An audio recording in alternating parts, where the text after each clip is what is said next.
Okay, so I was literally about to go to sleep. Phone down, lights off, ready to log off from life for the night. And then my phone explodes. Weverse notification. BTS, live.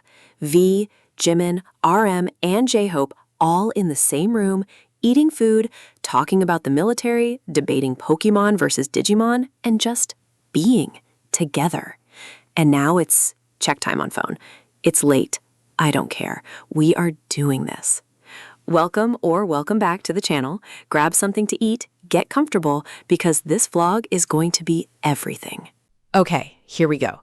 The live. So V, Jimin, RM, and jhope are all together, which honestly already feels like a specific grouping. These four are known as the Gourmet Tour Crew. Their words, not mine. A little food exploration gang they've apparently been running in Korea, always going together to restaurants whenever someone finds a good spot. And tonight is very much a gourmet crew vibe. The spread they have in front of them is not small. There's a confession-style meat, a nice cut that they're slicing on a board, debating whether to cut with or against the grain. Very important life discussion. A spicy casserole that immediately starts wrecking everyone. Someone asks if they added spice to it. They say no, they just soaked it. And the table collectively suffers through it and loves every second. A pizza from a place called Stanford Pizza, which V casually mentioned he'd been to twice while they were in the area, and said, quote, "It's the best pizza I've had recently." He tried to walk back how much it sounded like an ad, and then just admitted it's really good. And then dessert, a cheesecake, brownies, and some kind of cream situation that looked absolutely unreal. So yes, midnight food vlog, Weverse live, BTS, let's go.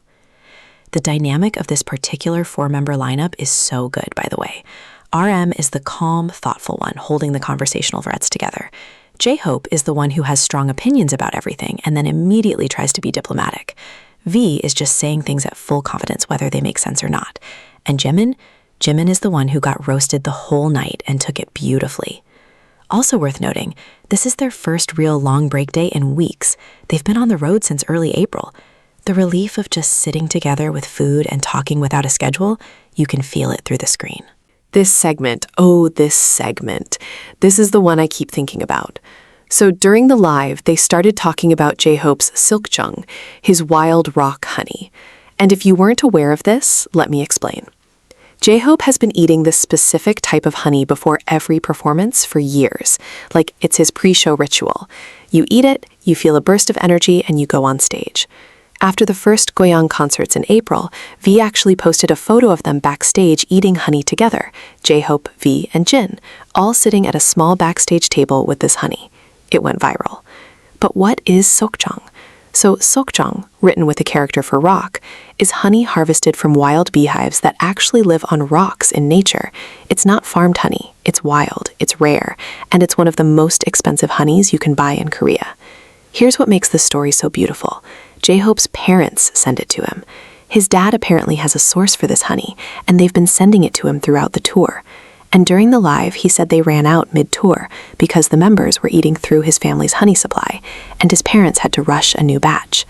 But here's the thing about wild honey that jhope pointed out. It tastes different every single time. Because it's wild, the taste depends on whatever flowers and plants were near the beehive when the honey was made, so every batch is unique. This time, he said it was a bit more watery than usual. And while they were talking about this, Jimin mentioned that honey has always been given to soldiers too. Back when they were instructors or going through military training, they used to get chocolate and honey during tough moments. It's like fuel that also means someone cares about you. Honey from jhope's parents, eaten backstage at sold-out stadium concerts, before going on stage at the biggest K-pop tour in history. I'm not crying, you are crying. Also, Korea Times actually ran a piece on BTS eating honey before concerts during the Seokjeong shows, explaining the health benefits. Honey is absorbed super fast by the body because it's mostly glucose and fructose, so it's essentially an immediate natural energy source. Perfect pre-show fuel. BTS eats honey before running 85 stadium shows. Healthy kings. They also talked a lot about the tour, specifically about how to manage your physical and mental health across 85 shows spread over almost a year, which is a real conversation. First, Mexico. They said Mexico was shocking, and I mean that in the best way. BTS performed 3 shows at Estadio GNP Seguros in Mexico City on May 7th, 9th, and 10th, and the crowd energy was something else. J-Hope described it as intense heat combined with performing at about 2,300 meters altitude. Mexico City sits at about 2,240 meters above sea level, so the air is genuinely thinner up there. He said the physical difficulty was real, but the crowd was hotter than the heat itself, and that carried them through. Then they talked honestly about what it's actually like to have off days on a world tour. This part really hit me. They were like, since this is their first tour in 7 years, they had massive discussions before starting about how to keep it sustainable, how to protect everyone's physical and mental health across almost a full year of shows. And it turns out the off days are complicated. RM was going to galleries and restaurants, exploring cities. Yoongi was having quiet meals with acquaintances. J-Hope and Jimin were basically joined at the hip, doing pickleball together, going out for food. V described himself as being in prison, his words, because he mostly stayed at the hotel. Jungkook apparently was also barely going out. But here's the thing Jimin said that I thought was so real. For him, performance days are actually easier emotionally than off days, because on performance days he's doing something. His existence feels meaningful, he said. Performing gives him a sense of purpose. Off days without that structure can feel harder. And the sleep schedules they described were absolute chaos. V watches podcast-style long-form content to fall asleep, puts the volume on minimum, closes his eyes, and then the content is so interesting that he watches it for 4 hours and suddenly it's 8 a.m. every single time. Jimin can't fall asleep until 4 a.m.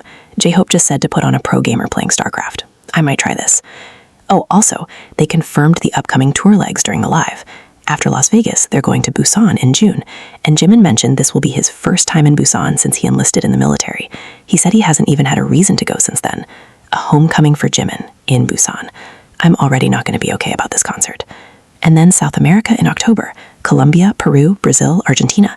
Their first time performing in South America outside Chile and Brazil. They said they want to go to Machu Picchu. They said, should we do pickleball at Machu Picchu? I love them so much.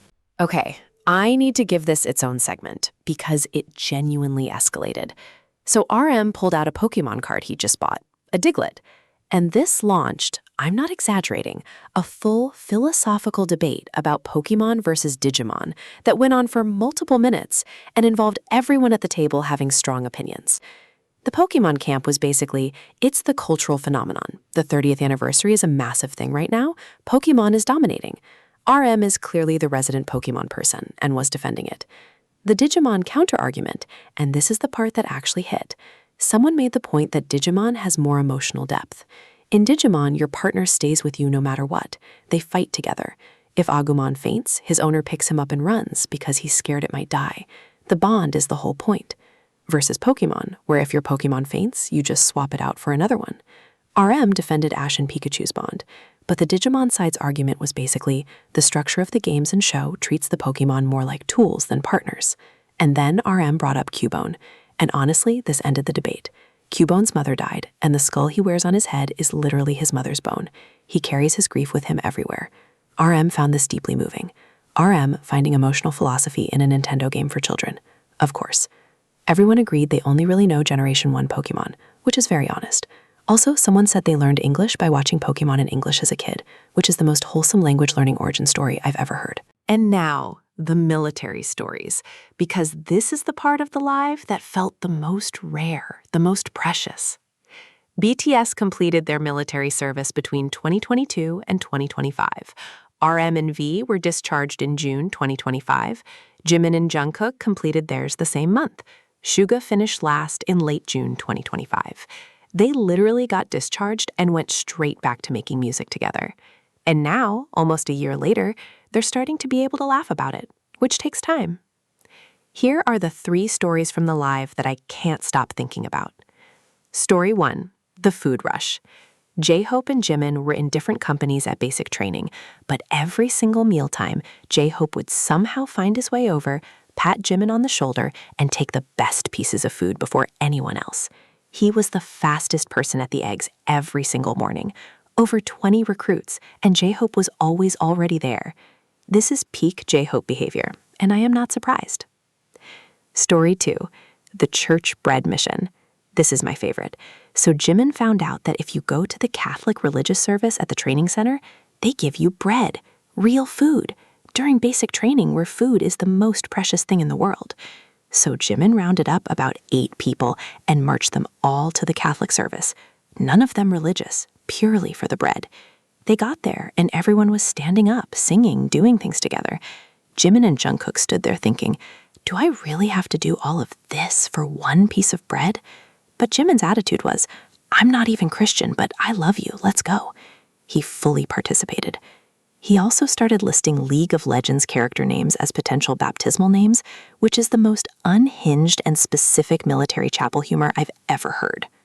Story 3, the PX machine that broke. At training camp, Jimin giving his card to the guys from the next platoon over and told them to buy necessities. They came back with over 100 items, snail cream, health supplements to send to their moms, everything. The total was 660,000 won, roughly $500 USD. The POS machine at Nonsan Training Center broke for the first time in its history. The company commander called Jimin in. Jimin said, I just told them to buy some necessities. Then shielded the guys from getting scolded and whispered, isn't the snail cream a bit much? Park Jimin, guardian angel of the training camp, legend. And what makes these stories land even more is knowing what Jimin and Jungkook shared back in June 2025 when they were first discharged. On their post-discharge livestream, they talked about how in basic training, Jimin was the stronger one, comforting Jungkook. But once they got to their units, the roles reversed. Jungkook became the one struggling, and Jimin became the one offering comfort. They leaned on each other throughout. Turning hard memories into stories you can laugh about together, that's the BTS bond. So, we're at the end of the vlog, and I just want to sit with what this live actually was for a second. Think about where we are. It's May 20th, 2026. BTS just came back from mandatory military service less than a year ago.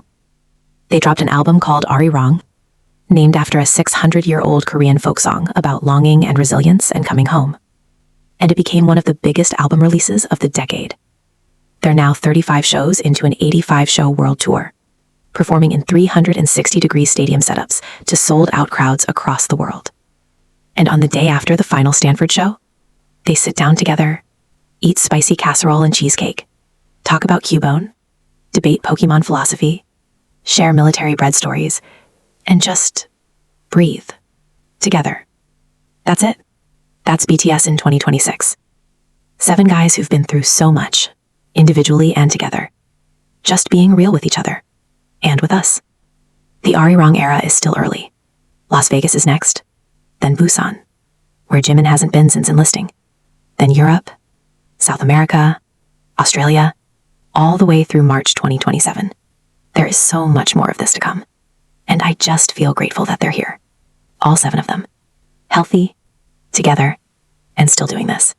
If you made it to the end of this video, thank you. Drop a comment. Which story from the live hit you the hardest? For me, it's the honey from jhope's parents. Every time. Like this video if you want more BTS content. Subscribe if you're new. I'll see you in the next one. Stay safe, stay purple, and I'll talk to you soon.